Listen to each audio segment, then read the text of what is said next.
यार सबैजनालाई नमस्कार। आज हामी पर्यटन व्यवसायको बारेमा पढ्दैछौँ। पर्यटन व्यवसाय भनेको के हो, पर्यटन क्षेत्र भनेको के हो, पर्यटन व्यवसायको नेपालमा कस्तो किसिमको सम्भावना छ, अनि पर्यटन व्यवसायका लागि सरकारले चालेका कदमहरू के थिए अथवा प्रयासहरू के थिए। त्यसपछि आएर पर्यटन व्यवसाय चाहिँ नेपालमा चाहिँ यसको महत्त्व के छ, यसका आवश्यकता किन, यसका कारणहरू के हुन्, पर्यटन व्यवसायमा प्रभाव पार्ने कारणहरू अथवा पर्यटन व्यवसायका चाहिँ चुनौतीहरू के हुन्, अनि पर्यटन व्यवसायका समस्याहरू के हुन् र यसका समाधान के हुन् भन्ने विषयमा आज हामी छलफल गर्छौँ। पहिला लेख्छौँ हामी पर्यटन भनेको के हो अथवा पर्यटन व्यवसाय भनेको के हो भन्ने सन्दर्भमाथि कुरा गर्छौँ। अलिकति केही कुरा लेखौँ। पर्यटन व्यवसाय भन्नाले कुनै पनि ठाउँको ऐतिहासिक प्राकृतिक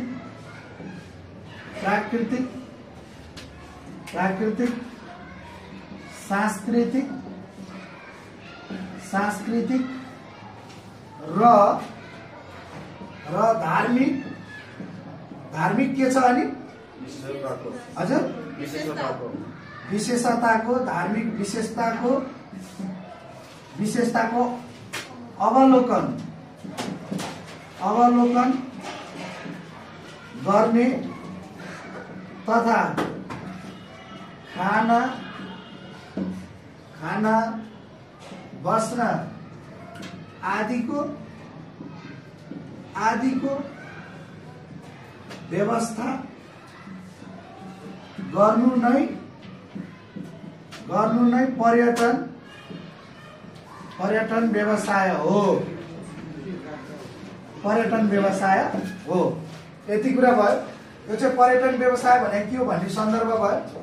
अब हामी कुरा गर्छौँ यो पर्यटन व्यवसाय छ। पर्यटन व्यवसाय एक सेवामूलक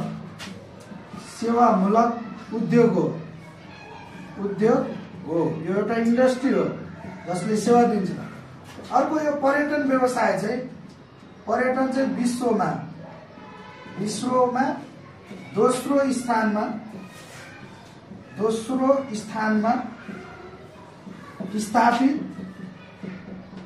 स्थापित उद्योग हो। विश्वको चाहिँ दोस्रो स्थानमा चाहिँ रहेको छ उद्योगहरूको मध्येमा चाहिँ पर्यटन व्यवसाय। अब यो कुरा भयो पर्यटन व्यवसायको चाहिँ परिचय भयो। पर्यटन व्यवसाय चाहिँ एक सेवामूलक उद्योग हो। पर्यटन व्यवसाय चाहिँ विश्वमा चाहिँ दोस्रो स्थानमा चाहिँ स्थापित हुन पुगेको चाहिँ उद्योग हो भन्ने सन्दर्भ भयो। अलिकति यसको सन्दर्भ के लाग्यो। अब हामी कुरा के को गरौँ भन्दा नेपालमा चाहिँ यो पर्यटन व्यवसायका लागि चाहिँ सरकारले चाहिँ गरेका प्रयासहरू के छन् भन्ने सन्दर्भलाई चाहिँ अलिकति लैजाउँ। किनभने नेपालमा पर्यटन व्यवसायको लागि वर्षेनी विभिन्न किसिमका कार्यक्रमहरू बन्दै आइरहेका छन्। कार्यक्रमहरू कति सफल भयो, कति असफल भयो, त्यसको समीक्षा पछि गरौँला। अब के कार्यक्रम गर्यो अथवा सरकारले के प्रयासहरू गरेको छ त्यो सन्दर्भलाई चाहिँ अलिकति केलाउँ। अब नेपालमा पर्यटन व्यवसाय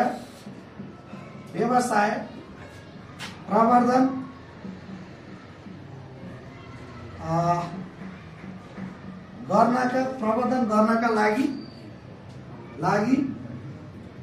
गरिएका प्रयासहरू के गरिरहेछ त नेपालमा चाहिँ पर्यटन प्रवर्धन गर्नका लागि गरिएका प्रयासहरू के छन् त अहिलेसम्म भएका कार्यक्रमहरू के रहेका छन् भन्ने सन्दर्भ। अब यसमा चाहिँ नेपालले विभिन्न वर्षहरूमा विभिन्न समयमा चाहिँ विभिन्न कार्यक्रमहरू ल्याएको छ। त्यो कार्यक्रमहरू के छ भन्ने सन्दर्भलाई पहिला 1998 मा के भएको छ 1998 ठिक नेपाल भ्रमण वर्ष 1998 एउटा पहिलो कार्यक्रम नेपालको यो पहिलो कार्यक्रम हो नेपाल भ्रमण वर्ष 1998। अनि यसपछि आएर 2002 र 3 मा के भएको छ गन्तव्य नेपाल वर्ष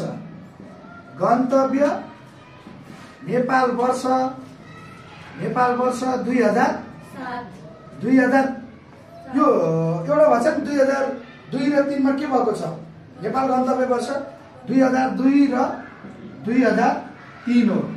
यो चाहिँ हो है 7 होइन गन्तव्य नेपाल वर्ष 2002 र 2000 के छ 3 छ। त्यसपछि आएर अब यसपछि आएर के छ है, यसपछि आएर के छ पोखरा भ्रमण वर्ष, पोखरा भ्रमण वर्ष यो चाहिँ कति हो 2007। यो चाहिँ बिर्सिनु भएन है, समय अवधि विचार गर्न पर्यो। पोखरा भ्रमण वर्ष चाहिँ 2007 हो, अनि गन्तव्य नेपाल वर्ष चाहिँ 2002 र 2003 हो। यो करेक्सन यहाँनिर हुनुपर्छ है।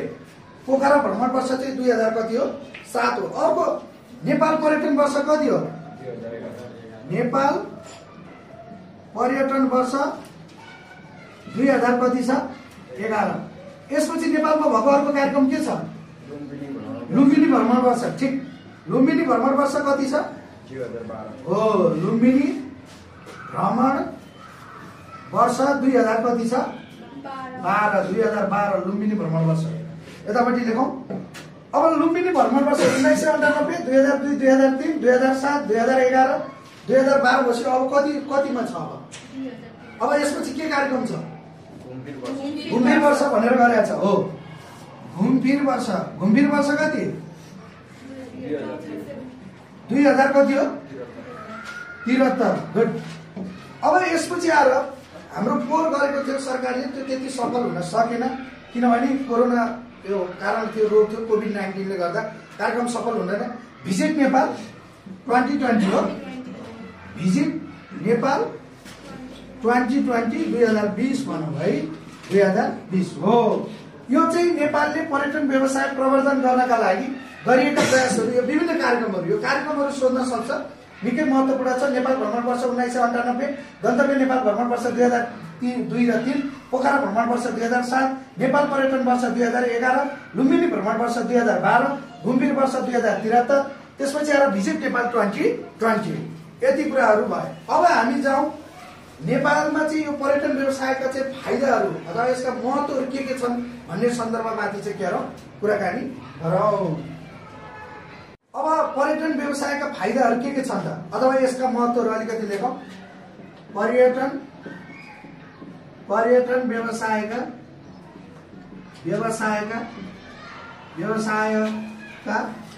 फाइदा भने त्यही हो, महत्त्व भने त्यही हो, अथवा आवश्यकता भने पनि त्यही हो, सान्दर्भिकता भने पनि त्यही हो हैन, सान्दर्भिकता भने पनि त्यही हो। अनि त्यसपछि आएर औचित्यता भने पनि त्यही हो, औचित्यता भने त्यही हो। अब कहिलेकाहीँ चाहिँ उपादेयता पनि भन्छ, उपादेयता होला है, उपादेयता भने पनि यही हो। अथवा कहिलेकाहीँ सबल पक्ष भनेर पनि सोध्छ, सबल पक्ष भने पनि यही नै हो। ल अब यो लेख पहिला यसको चाहिँ फाइदा महत्त्व के छ। अब पहिलो नम्बरमा के छ भन्दा जसले जे भने पनि पर्यटन भन्ने हिसाब के भन्दा घुमफिर गर्न मान्छे आउँछ, आइसकेपछि त्यो क्षेत्रको चाहिँ के हुन्छ भन्दा बेला त्यो क्षेत्रको चाहिँ आर्थिक रूपमा वृद्धि हुने भएको हुनाले पुरै देशको आर्थिक अब के हुन्छ भन्दा बेला राष्ट्रिय आयमा वृद्धि। यो भने के हो राष्ट्रिय आय भने जीडीपी को कुरा है, जीडीपी को कुरा है। राष्ट्रिय आयमा वृद्धि पहिलो नम्बर। दोस्रोमा यो अनुसार के हुन्छ नि पर्यटक अनुसार रोजगारी पनि हुन्छ। के हुन्छ रोजगारी हुन थाल्छ। यो भएपछि के हुन्छ भन्दा गरिबी पनि के हुन्छ, रोजगारी पाएपछि के हुन्छ गरिबी न्यूनीकरण पनि हुन्छ, गरिबी घट्छ नि। त्यसपछि अर्को के होला यसमा अन्तर्राष्ट्रिय क्षेत्रमा के होला ठिक, अन्तर्राष्ट्रिय क्षेत्रमा पहिचान विस्तार हो, पहिचान विस्तार र सम्पर्कमा वृद्धि हो कि न, विस्तार र सम्पर्कमा वृद्धि। अन्तर्राष्ट्रिय देशहरूसँग चाहिँ हाम्रो सम्पर्क हुन्छ, कुराकानी हुन्छ, पहिचान पनि हुन्छ। ओहो नेपाल गौतम बुद्ध जन्मेको स्थान, त्यसपछि आएर विश्वको सबैभन्दा अग्लो सगरमाथा रहेको ठाउँ, त्यसपछि आएर चाहिँ विश्वका 8000 मिटर अग्ला हिमालहरू चाहिँ 14वटा हिमाल मध्ये 8वटा कहाँ छ नेपालमै छ। यो भइसकेपछि अन्तर्राष्ट्रिय सम्बन्धमा पनि के हुन्छ? अन्तर्राष्ट्रिय सम्बन्धमा के हुन्छ? अन्तर्राष्ट्रिय सम्बन्धमा चाहिँ के हुन्छ भने सुदृढीकरण हुन्छ। सुदृढीकरण भनेको बाहिर देशसँग चाहिँ हाम्रो रिलेसन चाहिँ के हुन्छ? राम्रो हुन्छ, सम्बन्ध चाहिँ के हुन्छ? राम्रो हुन्छ। अब यसपछि के होला त? के होला? हो ठिक, विदेशी मुद्राको पैसाको भनेको प्रमुख स्रोत पैसा आउँछ नि, होइन? यो पनि त अर्को बुझा हो नि। विदेशी रूपमा के हुन्छ? अर्थोपार्जन गर्न सकिन्छ। यति भइसकेपछि अर्को के होला? रोजगारीमा त भइसक्यो, अरू के होला फाइदा? हो, त्यो पर्यटक आइसकेपछि अब त्यो व्यापार के अरे आइसकेपछि, पर्यटक आइसकेपछि के हुन्छ नि? व्यापारमा के हुन्छ? व्यापारमा के हुन्छ? वृद्धि हुन्छ। हाम्रो व्यापारमा के हुन्छ? वृद्धि हुन्छ। अनि त्यसपछि आएर सानो घरेलु उद्योगहरू पनि त होला। ग्रामीण होइन, ग्रामीण क्षेत्रको के होला? विकास होला। ग्रामीण क्षेत्रको के होला? क्षेत्रको विकास होला। अर्को के होला? घरेलु तथा सानो उद्योगको के हुन्छ? सानो उद्योगको चाहिँ विकास हुन्छ। यो पनि त हो नि अर्को बुझा, होइन? अर्को पर्यटक आएपछि अर्को सम्भावना के देखेला त हामीले? हो ठिक, कला संस्कृतिको चाहिँ के हुन्छ? कला संस्कृतिको के हुन्छ? विकास हुन्छ। कला संस्कृतिको चाहिँ विकास हुँदै गएको हुन्छ, होइन? अरू के होला? अरू के होला? पर्यटकीय क्षेत्र यसमा चाहिँ अब सुरुमै राख्यो भने के फरक पर्दैन, होइन? पर्यटकीय क्षेत्रको चाहिँ के हुन्छ भन्दा, पर्यटकीय क्षेत्रको चाहिँ के हुन्छ भन्दा विकास हुन्छ। ल, यो चाहिँ महत्त्व भयो, फाइदा भयो। अब यसपछि हामी फेरि बेफाइदामा कुरा गर्छौँ। पर्यटन व्यवसायको फाइदा भएपछि यसका के बेफाइदा पनि छन्, ती बेफाइदाको बारेमा पनि कुरा गरौँ। 5-6वटा पोइन्ट छ। फाइदा सँगसँगै के आएको छ? बेफाइदा पनि आएको छ। बेफाइदाको बारेमा के कुरा गरौँ? पर्यटन व्यवसायका अथवा पर्यटन क्षेत्रको चाहिँ के भन्नु? बेफाइदाहरू के छ भन्ने कुरा हो। पर्यटक भनेको साथ अब बाहिर देशबाट आउने हुन्छ नि प्रायः जसो। त्यही भएर के हुन्छ नि, विदेशी के हुन्छ? संस्कृति के हुन्छ? हो, विदेशी संस्कृति के हुन्छ? भित्रिन्छ। यो मुख्य हाम्रो नेपालका संस्कृतिमाथि चाहिँ यसले चाहिँ के गर्न सक्छ? उठाएर गर्न सक्छ। अर्को वैदेशिक प्रभाव, विदेशी प्रभाव पनि बढ्छ क्या। आफ्नो देशको इन्ट्रेस्ट हुन्छ नि, विदेशी प्रभाव पनि के गर्छ? बढ्छ। अर्को यौन धन्दाहरू बढ्दै जान्छ। फेरि पहिला थियो भन्ने सन्दर्भ होइन यसमा, है? अरू के हुन सक्छ यस्तो पर्यटकहरू? हामी सामाजिक अपराधहरू के गर्छ? अपराधहरू बढ्छ। यो पनि अर्को point। सामाजिक अपराधहरू के गर्छ? बढ्दछ। अब सामाजिक अपराध बढेपछि फेरि के हुन थाल्दछ? है, HIV रोगहरू। अब त्यसलाई यौन धन्दामै जोडौँ। अर्को यो भिडभाडहरू पनि बढ्छ, बढ्छै बढ्दैन? भिडभाड बढ्छ। अर्को प्राकृतिक स्रोत र साधनको के हुन्छ? साधनको चाहिँ विनाश हुन्छ, है? विनाश हुन्छ। प्राकृतिक स्रोत र साधनको के हुन्छ? विनाश हुन्छ। अरू के छ? वातावरण प्रदूषण पनि हुन्छ, होइन? वातावरण प्रदूषण बढ्छ। यो पनि अर्को पोइन्ट हो। अर्को के होला? हो, सेवा सुविधामा के हुन्छ? सेवा सुविधा, होइन? सेवा सुविधामा चाहिँ कटौती हुन्छ। अरू केही छ? सांस्कृतिक सम्पदामा के हुन्छ? ह्रास आउँछ। सम्पदामा ह्रास आउँछ। अरू हो ठिक। विदेशी प्रभाव बढिहाल्छ अनि प्राचीन संस्कृतिहरूको के हुन्छ? लोप हुन्छ। संस्कृतिको लोप हुन्छ, लोप हुन्छ। अरू केही छ? यति नै होला है। विदेशी संस्कृति, विदेशी प्रभाव, यौन धन्दा, सामाजिक अपराध, भिडभाड, प्राकृतिक स्रोत र साधनको विनाश, वातावरण प्रदूषण, सेवा सुविधामा कटौती, सांस्कृतिक सम्पदामा ह्रास, प्राचीन संस्कृतिको के हुन्छ? लोप हुन्छ। अब यति कुरा व्यवहारिक भइसकेपछि हामीले चाहिँ यो पर्यटन विकासका लागि चाहिँ चालिनुपर्ने कदमहरू अथवा भनौँ यसका लागि गरिनुपर्ने कामहरू के छन् त्यसको विषयमा अलिकति लेखौँ। पर्यटन विकासका लागि चालिनुपर्ने कदमहरू अब के छ त? चालिनुपर्ने कदमहरू के गर्न लागि चालिनुपर्ने कदमहरू के गर्यो भने चाहिँ नेपालको पर्यटन विकासमा चाहिँ हामीले चाहिँ सहयोग गर्न सक्छौँ भन्दा पहिलो नम्बरमा लेखौँ हामी व्यापक प्रचार प्रसार। नेपालको बारेमा व्यापक के अरे प्रचार प्रसार। अर्को हाम्रो क्षमतामा के गर्न पर्यो? विकास गर्न पर्यो। हाम्रो क्षमतामा के गर्न पर्यो? विकास गर्न पर्यो। नेपालीहरूको क्षमतामा के गर्न पर्यो? विकास गर्न पर्यो। अर्को हामीले के गर्न सकिएला यसको लागि चाहिँ के गर्न सक्छौँ? वातावरण हैन, वातावरण तथा प्राकृतिक सम्पदाको के गर्न पर्यो? ठीक, प्राकृतिक सम्पदाको संरक्षण गर्नु पर्यो। के गर्नु पर्यो? संरक्षण गर्नु पर्यो। त्यसपछि आएर अब वातावरण तथा प्राकृतिक सम्पदाको संरक्षण गरिसकेपछि अर्को के गर्न सक्नु पर्ला? हामीले यस्तै गर्नु हो। पर्यटन पूर्वाधारको चाहिँ के गर्नु पर्यो? विकास गर्न पर्यो। पर्यटन पूर्वाधारको चाहिँ के गर्नु पर्यो? विकास गर्न पर्यो। के चाहिन्छ त पूर्वाधारहरू?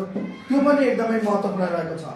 अर्को के गर्न सकिएला हामीले त्यस्तै गरेर आएर पर्यटनको लागि अन्तर क्षेत्र के गर्नु पर्यो? समन्वय। विभिन्न देशहरूसँग चाहिँ हाम्रो सहकार्य समन्वय गर्नुपर्छ। अन्तर क्षेत्र चाहिँ के गर्नु पर्यो भन्दा अन्तर क्षेत्र चाहिँ समन्वय गर्नु पर्यो। हामीले समन्वय चाहिँ गर्नु पर्यो। विभिन्न देशहरूसँग अन्तर क्षेत्रको चाहिँ के गर्नु पर्यो भनेर समन्वय गर्नुपर्छ। यसपछि अर्को के गर्नु पर्ला? हामीले हवाई सम्पर्कहरू चाहिँ राम्रो गर्नु पर्यो। नेपाललाई चाहिँ जहिले पनि यो हवाई सुरक्षा भएन भन्छ। हवाई के गर्नु पर्यो? हवाई के गर्नु पर्यो? सम्पर्क चाहिँ के गर्नु पर्यो? विस्तार गर्न पर्यो। अनि यो विदेशमा बस्ने नेपालीहरू छ नि, नेपाली डायस्पोरा के छ? नेपाली डायस्पोरा चाहिँ के गर्नु पर्यो? डायस्पोरा चाहिँ के गर्नु पर्यो? परिचालन गर्नु पर्यो। बाहिर देशका चाहिँ जे जति नेपाली बाहिर देशमा गएर बसेका छन् यिनीहरूलाई चाहिँ सम्पर्क गरेर यिनीहरूलाई के गर्नु पर्यो? परिचालन गर्न पर्यो। अब हामी जाउँ नेपालमा पर्यटन व्यवसायका सम्भावना र अवसरहरू भन्ने छ। नेपालमा चाहिँ पर्यटन व्यवसायको चाहिँ सम्भावनाहरू के कति कारणले गर्दा रहेको छ अथवा यसका अवसरहरू चाहिँ कतिको रहेको छ र यसका सम्भावनाहरूलाई चाहिँ कसरी उपयोग गर्न सकिन्छ भन्ने सन्दर्भमा चाहिँ हामी अब पहिला कुरा गरौँ। नेपालमा पर्यटन व्यवसायका सम्भावनामा पहिलो नम्बरमा सम्भावना छ। नेपालमा के छ? सम्भावना छ। सम्भावना हुँदा पनि यसको सम्भावनाका कारण चाहिँ पहिलो नम्बरमा के हो भन्दा यसको चाहिँ अनुपम के छ भन्दा सौन्दर्य, प्राकृतिक सौन्दर्य भनौँ न। अनुपम प्राकृतिक सौन्दर्य नेपालको पहिलो यो पर्यटन सम्भावनाको लागि पहिलो छ। नेपालमा चाहिँ अनुपम के छ भन्दा प्राकृतिक सौन्दर्यता छ। धेरै मात्रामा के छ भन्दा नेपालको प्राकृतिक सौन्दर्यताहरू छ जसले गर्दा चाहिँ नेपालमा पर्यटकहरू आउँछ। अर्को के रहेको छ नि विश्वका 8,000 हैन 8,000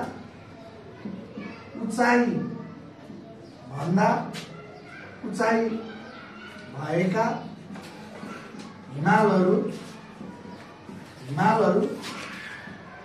8वटा हुन् अथवा विश्वमा 14वटा हिमालहरू यस्ता छन् जुन 8,000 भन्दा उचाइमा भएका 14वटा मध्ये नेपालमा कतिवटा छ? कतिवटा छ नेपालमा? 8वटा छ। यो पनि अर्को कारण हो, आउँछ नि त्यहाँ पर्यटकहरू त है घुम्नलाई आइरहेका हुन्छन्। यो भयो। अर्को के हुन सक्छ भन्दा नेपालमा चाहिँ के हुन सक्छ अर्को प्राचीन रूपमा के छ, प्राचीन कला संस्कृति छ, कला संस्कृति। अरू पनि तिमीहरू पनि भन न अरू के छ? हो ठिक, भगवान बुद्धको के छ? भगवान बुद्धको जन्मस्थान पनि नेपालै हो, जन्मस्थान हैन। अरू के होला नेपालमा? नेपाल किन आउँछ पर्यटक? हो, थुप्रो मात्रामा के छ? पर्वत छ र यो पर्वत के गर्न आउँछन्? चढ्न आउँछन्। पर्वतको ठिक छ, पर्वतको रहा के भयो? ठिक छ है। अब यो यति कुरा भएपछि अरू के कुरा होला हामीसँग? दुर्लभ वन, यसो भनौँ न, यो अलिकति नमिलाओ तिमीहरूले। वन तथा दुर्लभ वन्यजन्तु, यो पनि अर्को कारण हो।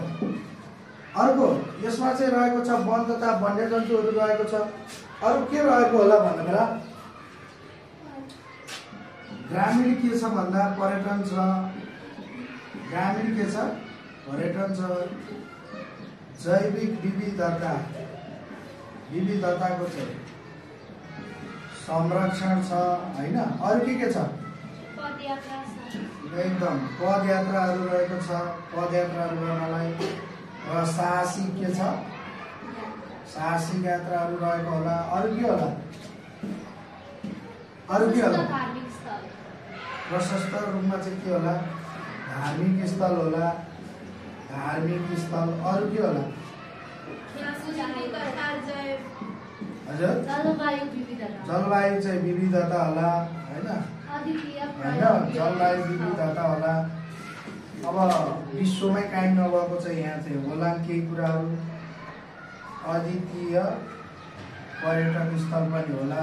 यिनै सम्भावना भनेर परीक्षामा सोध्यो भने यिनै कुराहरू। अनुभव प्राकृतिक सौन्दर्य 8000 भन्दा उचाइबाट बल्ल भएका 8वटा हिमाल, प्राचीन कला संस्कृति, भगवान गौतम बुद्धको जन्मस्थान, पर्वत र पर्वतारोहण, वन तथा दुर्लभ वन्यजन्तु, ग्रामीण पर्यटन होला, जैविक विविधताको संरक्षण होला, पदयात्रा र साहसिक यात्रा होला, प्रशस्त रूपमा धार्मिक स्थलहरू होला, जलवायु विविधता होला हैन। त्यसपछि आएर चाहिँ अद्वितीय चाहिँ के होला?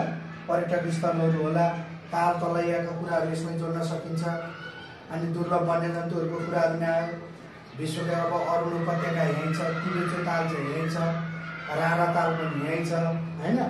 12वटा राष्ट्रिय निकुञ्जहरू, निकै विशेषताहरू परम्परागत पनि यहीँ छ। रामसार क्षेत्र र सिमसार क्षेत्रको कुरा पनि यसमै आउला। यिनै कुराहरूलाई मिलाएर लिएपछि के हुन्छ नि पर्यटन व्यवसायको सम्भावना अवसरहरू भनेपछि यति कुराहरू हुन्छ है त। नेपालमा पर्यटन व्यवसायका चाहिँ चुनौती र समस्या हामीलाई उस्तै लाग्छ, अलिकति फरक छ। त्यस कारणले गर्दा चाहिँ अलिकति विचार गर्ने। चुनौती र उद्देश्य पनि मिल्छ, चुनौती र समस्या चाहिँ बिल्कुल फरक कुरा हो। त्यस कारणले गर्दा अलिकति परीक्षामा विचार गरेर लेख्ने। अब नेपालमा पर्यटन व्यवसायका लागि चाहिँ भएका चुनौतीहरू चाहिँ के छन् भन्दा पहिलो नम्बरमा छ यो पर्यटकीय हिँड्न जान्छ कि पर्यटकहरू। पर्यटकीय गन्तव्य र के छ? गन्तव्य र पर्यटकीय गन्तव्य र के हो? अर्को के भन्दा पुरातात्विक सम्पदाको चाहिँ पुरातात्विक सम्पदाको के छ? सम्पदाको संरक्षण गर्नु। के गर्नु? संरक्षण गर्नु। यो एउटा चुनौती हो। पर्यटकीय गन्तव्य र पुरातात्विक सम्पदाको चाहिँ के गर्नु? संरक्षण गर्नु। ल, पर्यटकीय गन्तव्य पुरातात्विक सम्पदाको चाहिँ संरक्षण गर्नु यो एउटा भयो। अर्को के हुन सक्छ? अन्तर्राष्ट्रिय अन्तर्राष्ट्रिय होइन राष्ट्रिय जगतमा चाहिँ के गर्नु भन्दा जगतमा चाहिँ पर्यटनको चाहिँ प्रचार प्रसार र के गर्नु भन्दा प्रचार प्रसार र बजारीकरण गर्नु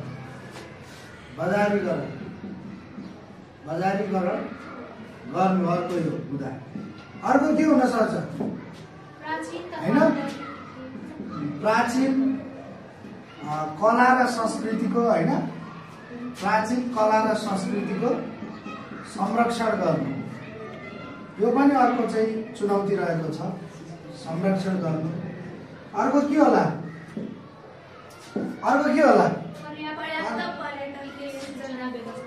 हो पर्यटकीय सूचनाको चाहिँ के गर्नु पर्यटकीय सूचनाको चाहिँ के गर्नु व्यवस्था चाहिँ गर्नु यो अर्को छ यो चुनौती हो अर्को चुनौती के होला हो सडक तथा हवाई मार्गलाई विश्वसनीय बनाउनु अझै पनि नेपालको चाहिँ त्यो हवाई मार्गलाई विदेशीहरूले चाहिँ असुरक्षा स्थलकै रूपमा राखिरहेको छ असुरक्षा स्थलको रूपमा के गरिरहेको छ अर्को पर्यटकीय लाभलाई न्यायोचित रूपमा चाहिँ के गर्नु भन्दा के गर्नु पर्यटकीय लाभलाई न्यायोचित रूपमा के गर्नु वितरण गर्नु यो अर्को चुनौती रहेको छ हैन अर्को चुनौती के होला त यस्तै गरेर आएर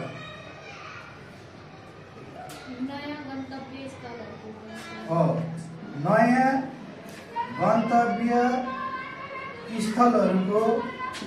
स्थलहरूको के गर्नु पहिचान र भन्न पर्यो नि पहिचान र विस्तार गर्नु यो अर्को चाहिँ चुनौती छ नयाँ ठाउँहरूको के गर्नु भन्दा गन्तव्यहरूको चाहिँ विस्तार चाहिँ पहिचान गर्नु अर्को एउटा भनेको के छ भन्दा पर्यटक आउँछ नि पर्यटकीय चाहिँ के गर्नु पर्यो भने पूर्वाधारको चाहिँ विकास गर्नु पर्यटकीय पूर्वाधारको चाहिँ के गर्नु भन्दा विकास गर्नु यो अर्को एउटा चाहिँ चुनौती रहेको छ पर्यटकीय पूर्वाधारहरूको पनि के गर्नु विकास गर्नु यो पनि एउटा चुनौतीको रूपमा रहिआएको छ अर्को यो पर्यटनसँग सम्बन्धित चाहिँ दक्ष जनशक्तिको चाहिँ के छ भन्दा जनशक्तिको चाहिँ अभाव छ दक्ष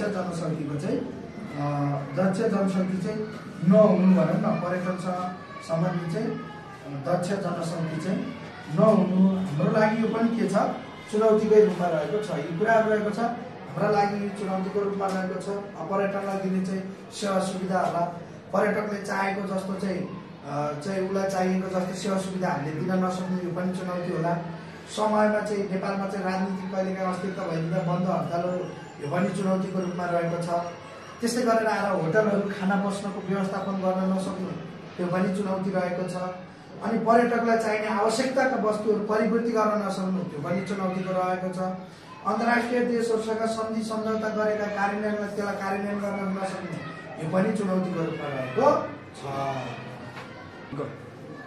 ल अब जब हामीले यो आर्थिक सर्वेक्षण अनुसार के छ भन्दा आर्थिक सर्वेक्षण अनुसार चाहिँ 2077-78 को चाहिँ यो आर्थिक सर्वेक्षण अनुसार के छ भन्दा आर्थिक सर्वेक्षण अनुसार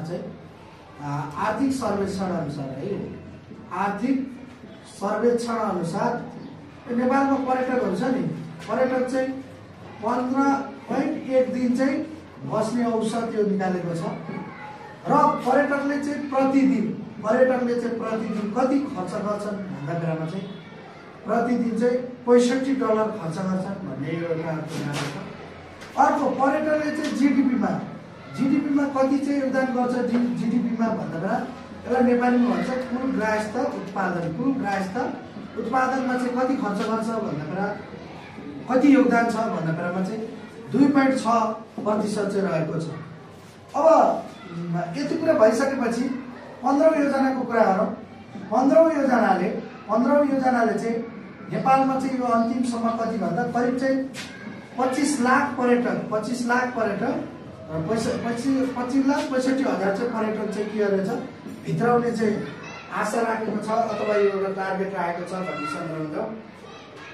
अर्को छ अहिलेसम्म चाहिँ सबैभन्दा धेरै पर्यटक आउने, सबैभन्दा धेरै नेपालमा भ्रमण गर्नको लागि सबैभन्दा धेरै पर्यटक आउने पहिलो नम्बरमा छ भारत छ, त्यसपछि आएर म्यानमार होला, म्यानमार, त्यसपछि आएर चाहिँ थाइल्यान्ड पनि त्यतिकै छ, थाइल्यान्डपछि आएर चीन होला, त्यसपछि आएर चाहिँ अमेरिका, यी देशहरूबाट बढी आउने गर्दछ।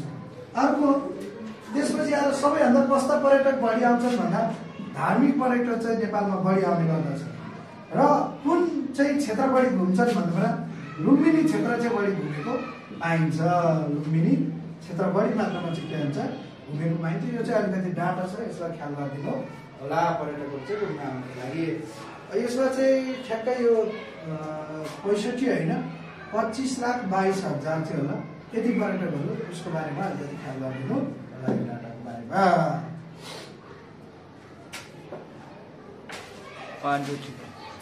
अब जाउँ हामी नेपालमा पर्यटन व्यवसायका समस्याहरू के छन् भन्ने सन्दर्भमा पहिलो समस्या के होला लो भन त? ठिक, पहिलो नम्बरमा छ यातायात तथा के को सञ्चारको चाहिँ के छ, सञ्चारको चाहिँ अभाव छ पहिलो जोडी भने तापनि। दोस्रोमा के होला? मनोरञ्जनका साधनको अभाव छ, छँदै छैन, आउँछ त्यो डाँडो हेर्छ जान्छ। अर्को के होला? हो, होटल सुविधाको अभाव। अर्को के होला? हो, अहिले यो कुरा पनि आछ पर्यटन पूर्वाधारको के छ, पूर्वाधारको चाहिँ के छ भने कमी छ हैन। त्यसपछि के होला? पर्यटनको अपेक्षित विकास र पर्यटनको अपेक्षित विकास र के हुनु? विविधीकरण नहुनु। यो भनेको पर्यटकहरूको क्याटेगोराइज छुट्याउनु पर्यो नि। त्यसपछि अर्को के होला? अन्तर्राष्ट्रिय स्तरमा हामीले जति सोचे हामी त्यति भएन। अन्तर्राष्ट्रिय स्तरमा चाहिँ पर्यटनको चाहिँ अपेक्षित विकास हुन नसक्नु।